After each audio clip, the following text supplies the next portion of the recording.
The Joe Rogan Experience. Has there been discussion, like, has anybody brought this up? Like, Dan Crenshaw was not aware of this when I discussed it with him when they was talking about federally legalizing marijuana. Right. That it's not just about saying it's okay for kids. Right. But it's about mitigating these problems that you have with cartels. Sure. Because when there is an illegal opportunity to sell something that there's a demand for, then the criminals are going to sell it. And that's what you have now. Exactly. And has there been discussion, like, to someone to bring this up? Like, this is one of the primary problems with having marijuana federally illegal, with California having it state legal, that there is this massive confusion and this, diminishing of penalties in California with growing illegally.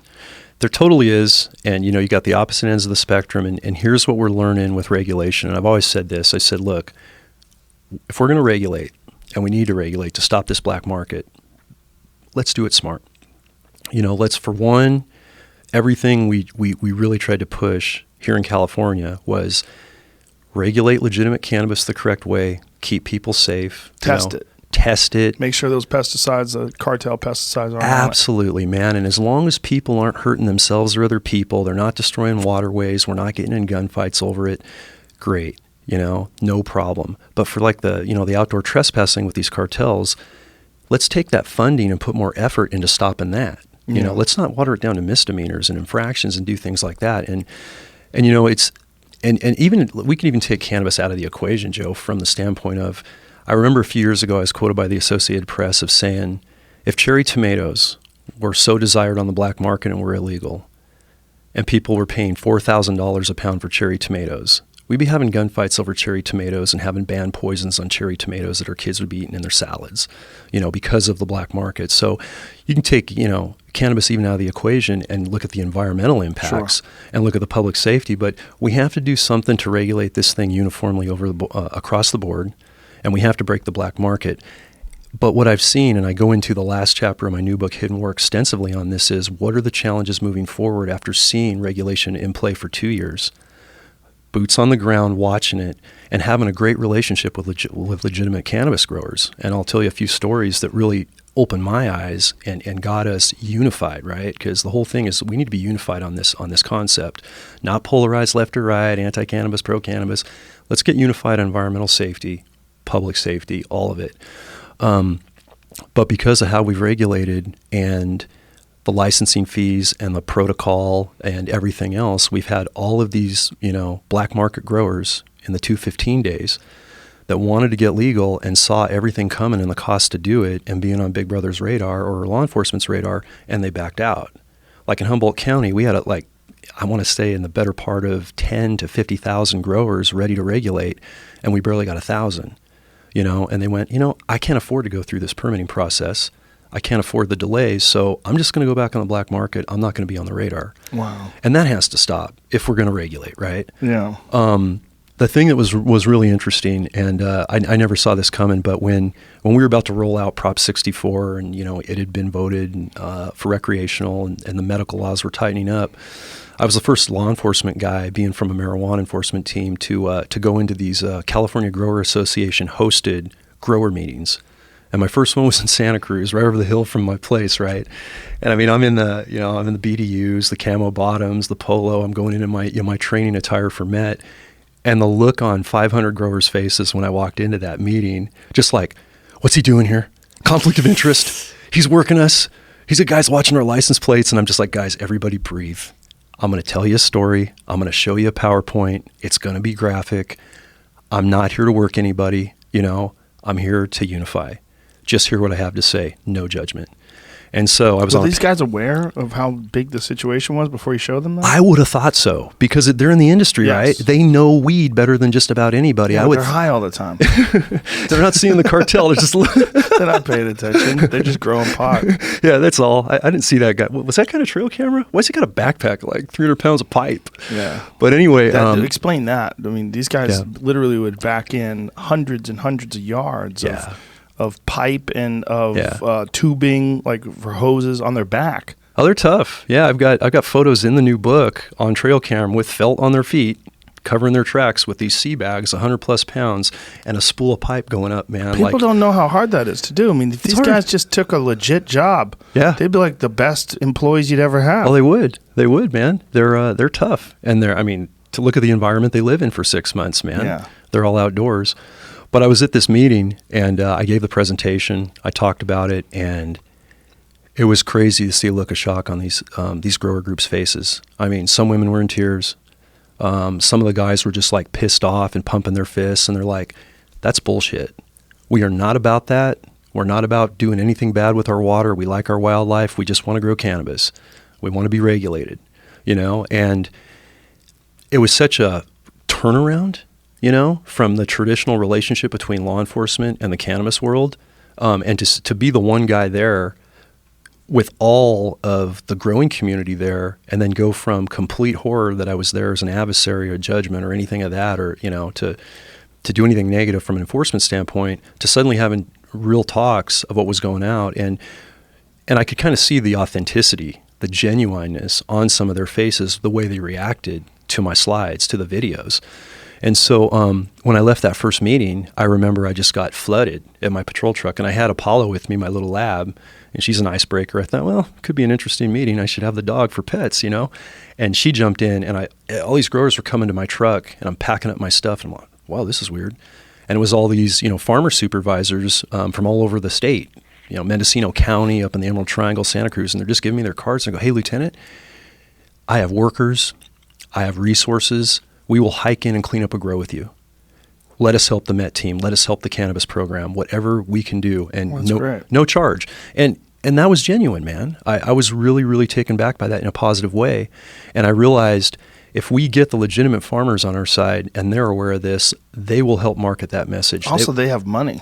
And they have money. Yeah, I mean, the legitimate farmers are making a lot of money. That would be a great way for, tax-wise. There's extremely high taxes on cannabis as it is. Right. But if we could allocate that taxes absolutely to you guys, that would be incredible. I mean, where's the money going? Let's have a certain percentage of it designated for wardens. That's starting to happen too, because now that we've had a couple of years and we're seeing some of the regulatory funding and the taxes trickle back, I'm in contact with my team all the time. I still get to see them periodically and train and do things like that, and really give them a shout out for all the amazing, risks they're taking and the work they're doing, and promote their message of what they're out there doing.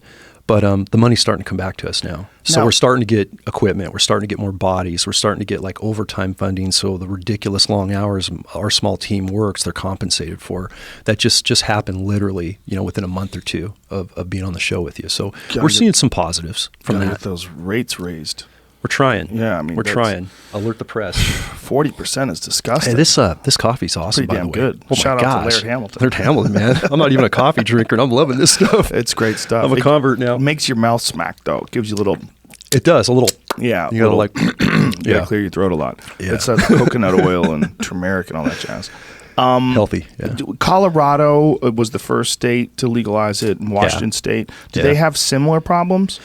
They still have a black market, and the thing right now, because we're not regulating federally, and so every state, anything that's grown stays in that state per law, right? But all the demand is back east in these non-regulated states where they don't grow it. So Colorado has, an interstate black market that's done by the, quasi-legitimate growers as well as the cartel element. So there's still that black market thriving within the black market cannabis industry that isn't cartel public lands. We've got different mixes, and we've got different. So it's a different kind of a problem in Colorado. So they don't have as many cartel grows. Not as many. They have some. They have some. I've talked to those guys and worked with them a little bit, and they do have some. But again, they're kind of like where I'm at in Montana now.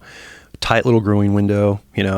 Early winters, late thaws. So they don't have a very big growing season outdoors. The conditions aren't prime like they are here in Cali.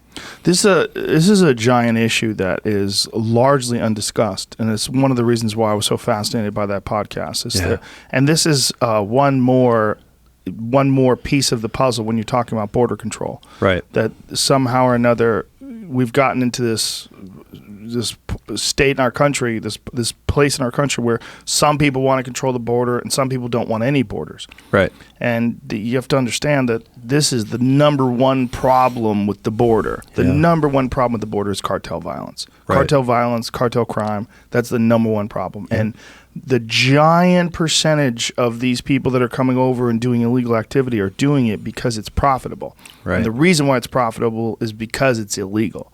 And so they can do these things and sell marijuana all over this country illegally because it's illegal. And if it was legal, we could regulate it, we could tax it. The money could go into schools and pay for guys like you and go to fixing this problem. And instead, we're playing this little stupid game where, you know, some states are legal and some states aren't, and you know, let's you know, and it's federally, it's still a Schedule I crime when there's millions of legitimate law-abiding, tax-paying citizens that enjoy it, and it's crazy. It is, and to that point, you know, you look at you know, the discrepancy and just the inconsistency on cannabis regulation. Some states, some not, federally not. But when you get to the border issue, you brought up that good point of it's not just that cartel element for this poison cannabis stuff or this toxically tainted cannabis is a better way to phrase it. It's the smuggling, you know, the human trafficking. It's all those other crimes, that methamphetamine production. So I'm not, you know, I get asked a lot, like after, you know, you had a great conversation with Mike Baker on this was, you know, our open border is going to work, and no, we got to have some regulation. It's just not going to work because the world's not even. So that's why open borders aren't going to work. Right. If the world was even and there was, you know, I mean, there's like extreme crime right below us. And, you know, I had Ed Calderon on who works for Mexico. We just started dialoguing last week. I like that guy a lot. Good guy, yeah. Boy, does he scare the shit out of you, though, when he tells you the stories about Mexico, about how bad it is down there. Yeah. And there's just an insane amount of violence that's going on down there, and an insane amount of crime, and so much of it is connected to the illegal drug trade. Yeah. And look, you're not going to kill it all if you make marijuana legal, but you would kill a percentage. At least it would make it a little bit better, and it would stop that. Yeah, and one of the things we get from getting that regulation, if we can stop that black market for, you know, cartel weed, we're going to save a lot of wildlife. Yes. We're going to preserve a lot of waterways, right? Because all those other crimes are very heinous and very destructive, and I hate to see the human trafficking and all the meth problems and anything that relates to violence or a deterioration of a soul. But, you know, I love the wild, man. The woods are my church. Yours too. I mean, what you do for conservation, the elk hunting that you're doing, and all those different things. I mean, it's magical out there, and it's just most people just don't even know. I don't think. No, but I mean, don't get a chance to experience what it's like to actually be in the real woods. Be in the real woods, which are getting smaller and smaller and smaller. Even here in Cali, that has so much beauty.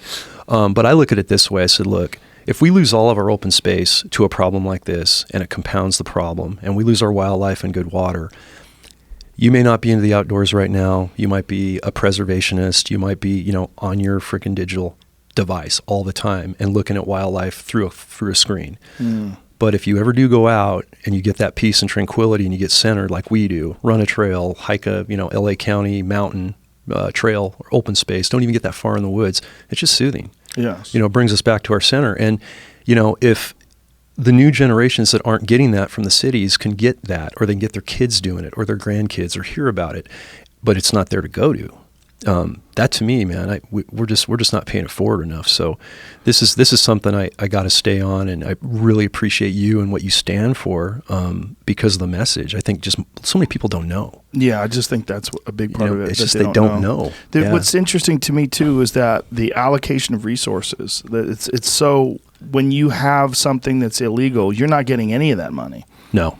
And if it was legal, there's an enormous amount of money that could go to schools and fix the roads, and we can allocate it to a bunch of different big time, really positive ways to spend it. Yeah. And we're not doing that. And it's the reason why is because it's illegal.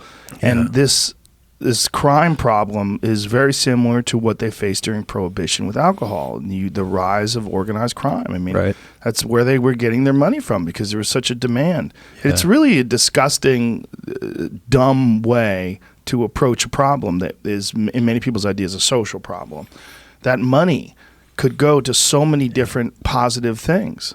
Yeah, and when we're perpetuating it through that reason and many others, we're basically embedding the problem in our country. Mm-hmm. And Ed said this, Calderon, we were dialoguing earlier this week, and he said, he's kind of looked at things from the border and south and the issues coming in from the border, from the cartel front. He said, now I'm getting wind of your book and I'm starting to analyze what you guys are fighting on the ground inside the borders in California and the rest of the country. He goes, it's embedded now. I mean, it's not like it's just coming across. I mean, the enterprise is embedded here in the nation because they have the pipeline, they have the distribution, they have a market, and they don't have to deal with a border issue. And they're comfortable because of exactly where we're at and what people aren't aware of. And in California, that it's just a misdemeanor, which is even more insane. Yeah, that's got to change. That's got to change. I mean, it should be something horrendous if you actually have a background in crime, right? Especially particularly violent crime. When you get caught doing something like that, I mean, it should be severe penalty. It should absolutely be severe. Now, the saving grace of that is